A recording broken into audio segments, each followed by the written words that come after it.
have a seat, make yourself at home.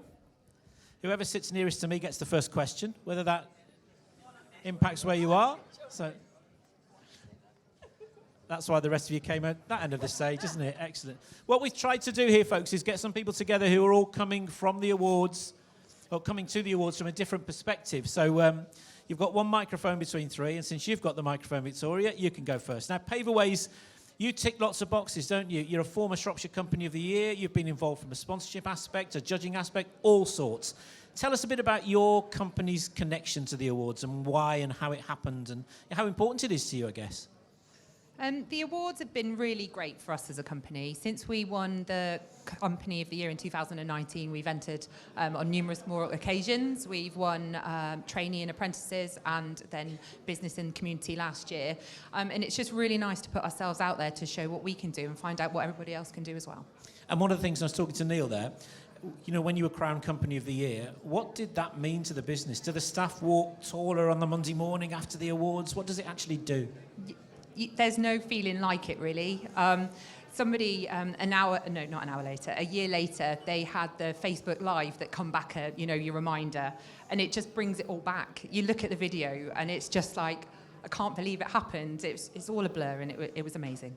Pass the mic along the way. Now, Emma, I still remember, in fact, you saw a little bit on the video, the look on your face when you were crowned Best Small Business at the awards last year, the look of astonishment, delight, incredulity, fear, it all went through your eyes, didn't it? Just what were you thinking at that moment? I think because Shropshire's got so many great businesses, and I think the Best Small Business the award that we won, quite a lot of businesses are entering. So Gareth and I come along, have a good night, and we're quite laid back as people anyway.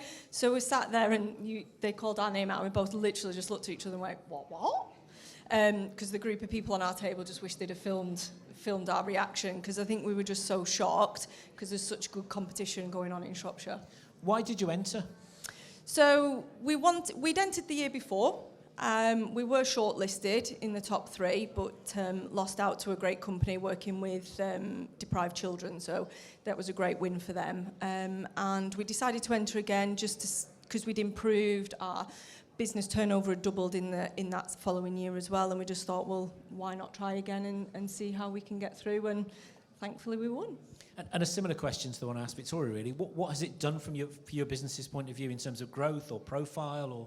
So, yeah, it's certainly helped growth, and certainly with contacts. People, there's lots and lots of businesses in Shropshire that a lot of us still don't know about, and there's a lot of people that still don't know about the Shropshire Distillery and what we do. So it's certainly raised and elevated that profile for us, and connections, working with people like yourselves, and, connections within the room as well. If they've watched Shropshire Business Live TV, they'll know exactly what you're about. We came to pay you a visit last month. And how's it going in the new premises? Yeah, no, it's going really well. So we've had the busy time of Christmas, and I was just actually saying to Andy and some of the others, January for us so far, considering we're a distillery, we're up on last January as well. So it's dry January is no more, guys, as we can clearly see everyone's with a drink. Hands up who's been doing dry January. Well done. Congratulations, you've nearly made it. You're braver than me. Pass it over to Andy. Now, Andy, Barclays as a business has had involvement with the Shropshire Chamber Business Awards over the years, but this is totally new for you this year, isn't it? What are you expecting? Yeah, from a judging perspective, definitely. So I'm expecting everything and anything. I think Shropshire's amazing. We've got so many fabulous businesses hidden around, some hidden in plain sight, some that we know about. So really looking forward to kind of finding some of maybe those companies that we've not heard of before, but are within our county. And finding out more and visiting them, and then giving them that showcase that the awards do for them.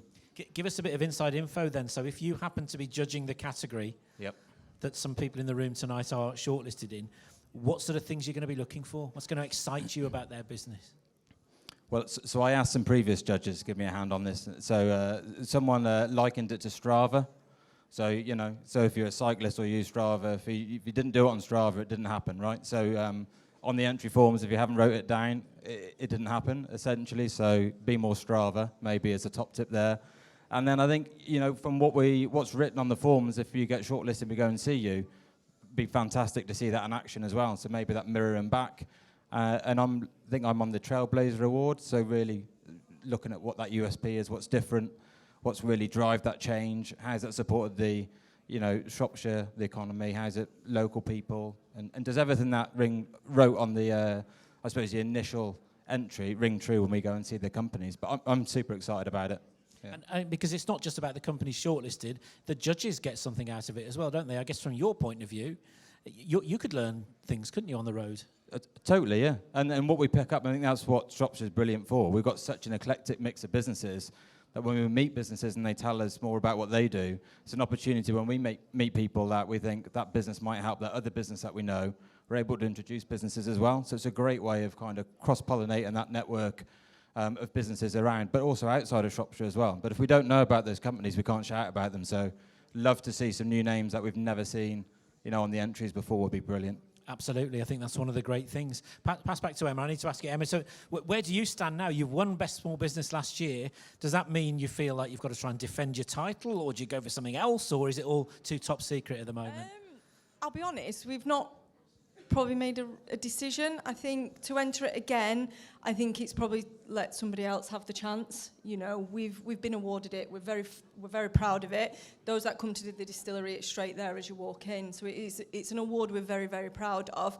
But there's some other fantastic businesses there that I'd encourage to enter and have a go. But yeah, the decision's not fully been made yet as to what we're doing this year. Excellent. Let me back to Victoria for the final word then. So from Paveaways' point of view, I mean, you're in a sector, aren't you, which covers pretty much every single category in these awards, aren't you? So how does a business like yours decide which categories to maybe enter? We were quite fortunate last year that we targeted 2, which I thought we felt we entered really well. There's a few more that we're going to look at this year, but like you, we haven't decided. It's a bit difficult when you cover so many to make sure that you can get that information that can get you across off that shortlist, because that's what's really important. Can you relate to a lot of the things that maybe Neil was saying earlier as well about how you prepare if you've been shortlisted for a visit from the judges and what you do and how you approach it? Yeah, definitely.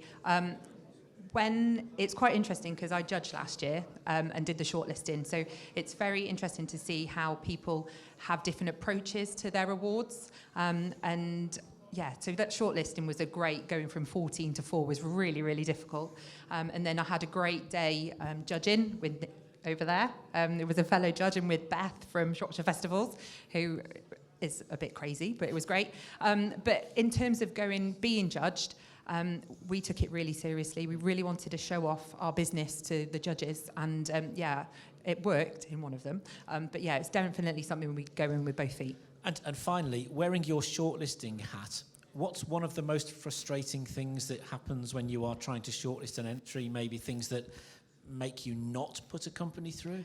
It's the lack of facts. And getting over the important key information. So there was obvious evidence that these companies were really good at what they did, but they just put sentences. They didn't give that vital backup to prove that I can see straight away that stat is an amazing stat and that pushes you above the others.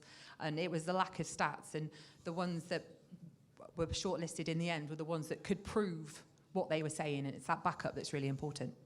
Excellent. Well, thank you very much for your insight. Let's give a round of applause to Andy, to Emma and to Victoria. Thank you very much indeed, folks.